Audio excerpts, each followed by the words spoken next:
kita memakai istilah di film Game of Thrones itu ya, winter is coming katanya. Nah, kalau menurut saya nih AI is coming, dan bahkan bukan coming lagi, sudah ada di sini. Artinya ini sebuah gelombang teknologi yang akan tidak bisa kita hindari. Jadi kalau saya pribadi, saya melihat ini adalah peluang untuk menggunakan tools canggih ini, alat canggih ini untuk mempertajam tulisan kita, untuk membuat tulisan kita lebih lengkap, lebih kuat daripada kita anggap ancaman. Kenapa begitu? Karena kalau kita anggap ancaman, kita akan terus merasa tersudut dan teknologi tidak akan mundur, dia akan terus maju. Jadi kalau bagi saya akan coba gunakan sebaik-baiknya tanpa tadi mengorbankan keaslian, tidak ada plagiarisme dan lain-lain. Seperti itu kira-kira, Mbak. Oke, jadi memang ChatGPT ini adalah teknologi yang tidak bisa dihindarkan, yang bisa dilakukan adalah memanfaatkan sebagai peluang. Saya akan ke Prof. Yusuf. Prof. Yusuf, tadi Pak Fuadi mengatakan bahwa terkait dengan penggunaan ChatGPT yang bahkan saat ini sudah memasuki era ChatGPT ini sudah tidak bisa dihindarkan lagi. Yang dilakukan adalah memanfaatkan ini sebagai peluang. Nah, kalau di lapangan sendiri seperti apa sih Prof? Apakah memang hal ini menjadi ancaman atau justru dimanfaatkan menjadi peluang? Pertama, terima kasih Mbak Caca ya. Yang kedua, bahwa teknologi itu adalah untuk mempermudah manusia untuk mencapai tujuannya. Maka dalam konteks seperti ini, teknologi harus kita artikan sebagai satu alat yang sifatnya komplementer. Karena itu kekhawatiran terhadap substitusi teknologi ChatGPT untuk manusia misalnya, itu terlalu berlebihan saya kira. Yang kedua, bahwa ChatGPT itu bermanfaat sepanjang ada nilai kebenaran dalam penggunaannya. Kita tahu bahwa plagiarisme sebagai contoh itu merupakan serius academic error. Maka kita harus bersama-sama menghindari kesalahan akademik yang serius itu dengan menelan mentah-mentah hasil ChatGPT. Nah, kalau seperti itu maka kita harus menghindari dengan cara apa? Memanfaatkan ChatGPT itu sebagai sumber untuk data mentah. Jadi jangan sampai copy paste ya. Apa yang dikatakan ChatGPT kalau kita copy, kemudian kita paste di naskah kita. Jangan. Ya, itu nanti kita sudah dianggap serius academic error dan dianggap curang kita. Karena itu kalau sudah ada data mentah, maka kita harus matangkan. Dengan cara apa? Ada ilmu sanad ini dalam pesantren Mas Fuadi ya. Sanadnya itu dari mana?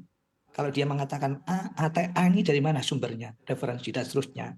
Nah, akhirnya sampai matang, data itu menjadi informasi, kita olah, menjadi karya akademik, dan kita terhindar dari plagiarisme. Jadi menurut saya ChatGPT ini manfaat.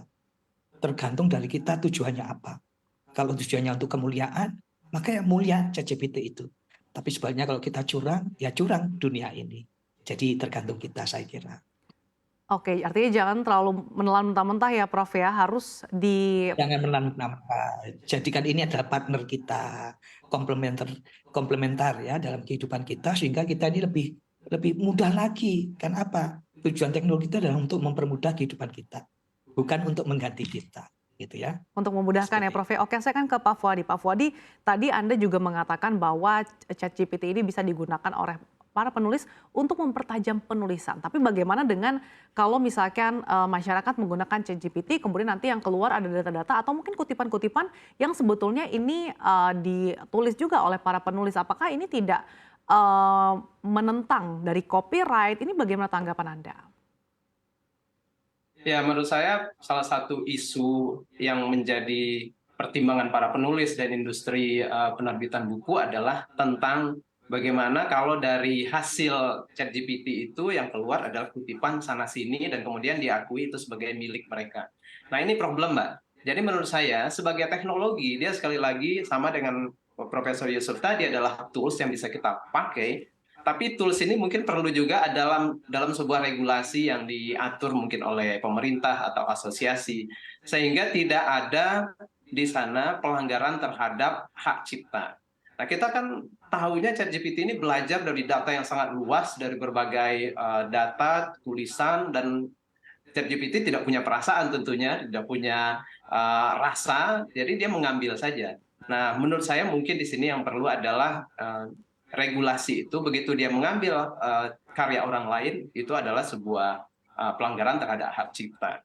Tapi sekali lagi, ChatGPT bagi saya adalah tools yang membantu untuk mempertajam. Kadang-kadang penulis itu Mbak ada namanya writer's block ya, tiba-tiba kita mentok nggak bisa nulis apa-apa lagi karena ya mentok aja. Nah, saya kadang-kadang explore tuh dengan ChatGPT, saya masukin prompt ya, kan dia harus diperintah. Misalnya terjadi seperti ini, apa kira-kira yang terjadi dengan situasi, kita kasih prompt lagi, nanti dia akan kasih beberapa ide. Ide itu sekali lagi benar tidak kita terima dengan mentah, itu yang kita kembangkan lagi. Jadi ada dua menurut saya tuh Mbak, AI created atau AI assisted. Kalau AI created itu kan yang benar-benar keluar dari ChatGPT atau AI lain dan itu kita pakai, menurut saya itu tidak fair ya untuk sebuah karya.